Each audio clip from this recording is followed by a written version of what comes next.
Varanasi police commissionerate द्वारा एक बहुत ही ब्लाइंड मर्डर केस वर्कआउट किया गया है, जिसमें पुलिस के द्वारा साइंटिफिक एड्स का इन्वेस्टिगेशन के क्रम में पूरी तरह प्रयोग किया गया है।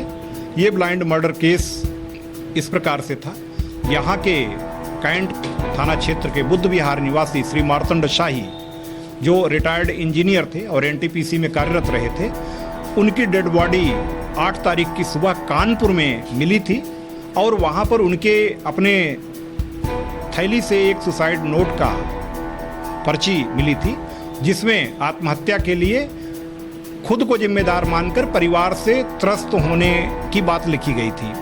प्रथम दृष्टया कानपुर पुलिस में वहाँ पर पंचायतनामा किया गया और उस सुसाइड नोट के आधार पर उनके दामाद, वहाँ पर जो ऋषि त्रिपाठी जी रहते थे, उनके द्वारा पोस्टमार्टम के बाद वहाँ अंतिम संस्कार किया गया। ऐसा माना जा रहा था कि ये सुसाइड नोट सही होगा, लेकिन यहाँ पर वाराणसी पुलिस कमिश्नरेट ने इस प्रकरण की मृतक श्री मार्तंड शाही के बेटे श्री अमित शाही से संपर्क करके गहनता से जांच की और फिर उनकी तहरीर के आधार पर 16 अगस्त की शाम को FIR 8 नामजद अभियुक्तों के विरुद्ध किया, जिसमें मुख्य अभियुक्त राजेश चौहान और उसकी पत्नी कंचन चौहान ने अपने निकटतम सहयोगी निगमेंद्र सिसोदिया के साथ मिलकर और 5 अन्य कलीग से साथ मिलकर बहुत ही शातिर तरीके से मृतक श्री मार्तंड शाही की संपत्ति हड़पने के उद्देश्य से छल, प्रलोभन, प्रपंच या ब्लैकमेलिंग करके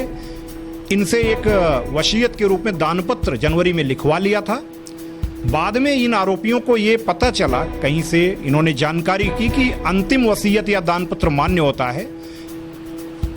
इनके मन में ये भय था कि कहीं मृतक श्री मार्तंड शाही दोबारा अपने पुत्र को या अपनी नातिन को, जो बिटिया की बेटी है, उसके नाम ये दानपत्र लिख न दें, इसलिए इन्होंने प्लान्ड वे में इनको कहा कि चलिए आपके दामाद के पास कानपुर छोड़ देते हैं, आप वहाँ रहिए। ये उनकी बातों में आ गए।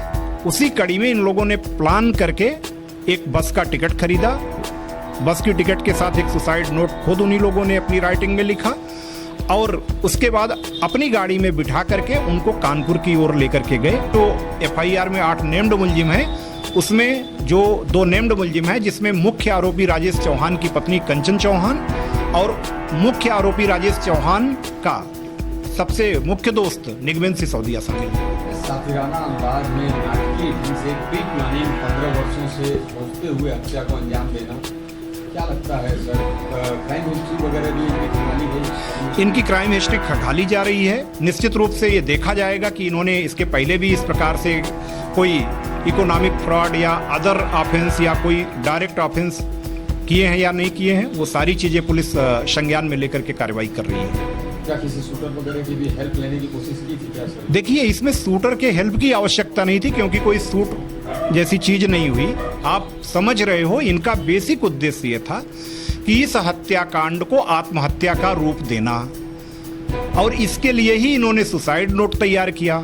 इसी के लिए इन्होंने पहले इन्हीं के फोन से इनसे बात करवाई दामाद को कि हम आ रहे हैं। इनको ये बताया कि आप दामाद के पास रहिए और अपनी जो चीजें हैं आप उनको गिफ्ट कर सकते हैं, दे सकते हैं। ये उनकी बातों में आ गए। वह पूर्ण रूप से इस हत्या को, जघन्य हत्या को आत्महत्या का रूप आरोपी देना चाह रहे थे, क्योंकि सारे आरोपी बहुत शातिर हैं। उनके शातिराना प्लान में ही ये था कि इस हत्या को आत्महत्या का रूप दे दें, और आत्महत्या का अगर मुकदमा भी कानपुर में दर्ज होता है तो 306 IPC का जो मुकदमा दर्ज होगा वो खुद उनके बेटे और उनके मृतक के भाई के खिलाफ होगा, क्योंकि इसमें सुसाइड के लिए जिम्मेदार उन दोनों को माना गया था।